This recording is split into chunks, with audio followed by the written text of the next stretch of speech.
हम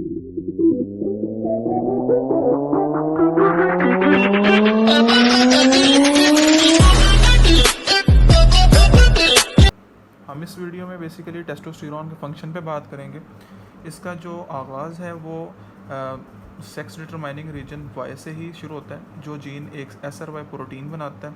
वो SRY protein एक कैस्केड यानी कि एक सिलसिला शुरू करती है डिफरेंट चेंजेस का और एक्टिवेशंस का, जिसके रिजल्ट में जेनेटिक रिच उन सेल में डिफ्रेंशिएट हो जाता है जो टेस्टोस्टेरोन बनाते हैं मीन्स के टेस्टिस में, और दूसरी तरफ फीमेल्स में वही रिच ओवरी में डिफ्रेंशिएट हो जाता है जो एस्ट्रोजन करते हैं। इसकी एग्जांपल यूँ ली जा सकती है कि जैसे ही टेस्टिस को रिमूव कर दिया जाए तो उससे मेल करैक्टर कम होना शुरू हो जाते हैं या ऑलमोस्ट डेमिनिश हो जाता है। अब अगर हम बात करें कि टेस्टोस्टेरोन का फंक्शंस क्या हैं, तो सबसे पहला फंक्शन उनका डिसेंडिंग ऑफ द टेस्टिस है। ये एक स्टिमुलाई के तौर पे काम करता है during the early life of the foetus और आफ्टर इनफर्टाइल लाइफ, ताकि वो इजीली मेल करैक्टर जो है डेवलप हो सके। इसके लिए अगर गोनेडोट्रोफिन जो हार्मोन है वो काफ़ी सारा एडमिट कर दिया जाए तो वो भी सेम इफेक्ट शो करता है। और अगर हम सेकेंडरी करैक्टर की बात करें वो भी इसकी वजह से डेवलप हो सकते हैं। इवन के मेल में इसका इंक्रीजिंग कंसंट्रेशन पेनिस, स्क्रोटम और टेस्टिस की जो है फोल्डिंग कई गुना बढ़ा सकता है up to the 20 year of age. और इसी तरह ये बॉडी हेयर की डिस्ट्रीब्यूशन को भी इफेक्ट करता है, जिसमें मोस्टली जो है वो प्यूबिश, लीनिया एल्बा के अलॉन्ग, फेस पे, चेस्ट पे और कुछ एरिया ऑफ जैसे कि नेक में यहाँ पे ये इसकी काफ़ी ज़्यादा ग्रोथ करवा देता है। और दूसरी तरफ ये बाल्डनेस यानी गंजापन का भी बायस बनता है। अब गंजेपन की यहाँ दो ही वजूहत होती हैं, एक यहाँ कि ये जेनेटिकली आ रहा है, जेनेटिक बैकग्राउंड है, दूसरी ये कि बहुत ज़्यादा कंसनट्रेशन ऑफ टेस्टोस्टेरोन रिलीज़ हो रही है। ये वॉइस को भी इफेक्ट करता है। जैसे ही टेस्टोस्टेरोन की कंसनट्रेशन ज़्यादा होती है, अडल्ट लाइफ शुरू होती है, hypertrophy of larynx, laryngeal muscle हो जाती हैं और क्रैकिंग वॉइस बन जाती है। और इसी तरह स्किन के जो नीचे मौजूद सबकुटेनियस टिश्यू है उसको भी ये हार्डन कर देता है।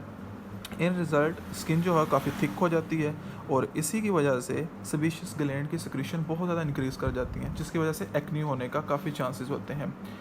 और अगर हम बात करें कि मसल में, तो ऑलमोस्ट 50% मसल मैस इसी की वजह से इंक्रीज़ कर जाता है। और इसके साथ साथ जो क्रिएटाइन फॉस्फेट या क्रिएटाइन दूसरी जो चीज़ें हैं मसल में स्टोरेज, उनकी भी इंक्रीज़ कर जाती है।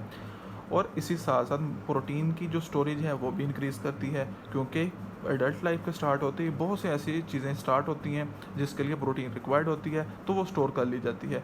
इन स्टोरेज से भी बहुत सारी चेंजेस आती हैं।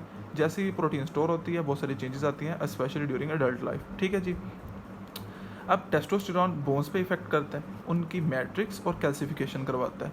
कैल्सिफिकेशन कैसे करवाता है कि वहाँ पे जो ओस्टियोब्लास्ट हैं उनकी एक्टिविटी ज़्यादा और ओस्टियोक्लास्ट की एक्टिविटी कम। अब इसकी वजह से क्या होता है कि जो epiphysis of the bones plates हैं वो आपस में जल्दी फ्यूज़ कर जाती हैं और यूनाइट करने की वजह से जो एक रीज़नेबल आप कहते हैं कि जी हाइट होती है वो अटेन हो जाती है इन एडल्ट लाइफ। और दूसरे इफेक्ट अगर देखे जाएँ बॉडी पे, तो ये पेल्विस का जो आउटलेट है वो उसको कम करवा देता है, उसको छोटा नैरो करवा देता है, उसकी लेंथ कम करवा देता है, फनल शेप बना देता है और उसको काफ़ी वेट बेरिंग एरिया के लिए चेंज करवा देता है। लाइक मेल काफ़ी ज़्यादा वेट उठा सकते हैं एज़ कम्पेयर टू फीमेल, तो वो इसी वजह से होता है। लेकिन ये अगर हम फीमेल की तरफ जाएंगे तो हमें पता चलेगा कि जो इसका यानी फीमेल हार्मोन है उसमें पेल्विक आउटलेट जो है वो ब्रॉडर होता है, जो बर्थ में जो हेल्प करता है। इसी तरह जो मेटाबॉलिक रेट है वो ऑलमोस्ट 15% तक इंक्रीज़ कर जाता है। और प्रोटीन सिंथेसिस चूँकि पहले ही इंक्रीज़ कर चुकी थी स्टोरेज, इसलिए बेसिक वजह वही होती है कि प्रोटीन ज़्यादा आ जाती है और बेसिक मेटाबॉलिक रेट ज़्यादा हो जाता है। टेस्टोस्टेरोन में जो है आरबीसीज काउंट भी काफ़ी हद तक इफ़ेक्ट होते हैं और बहुत ज़्यादा हो जाते हैं। और ये बहुत से वो हार्मोन जो कि एब्जॉर्प्शन ऑफ द सोडियम और वाटर करवाते हैं, बिल्कुल उन्हीं की तरह एक्ट करता है और reabsorption of the sodium water electrolytes करवाता है from the distal end collecting tubules of the kidney.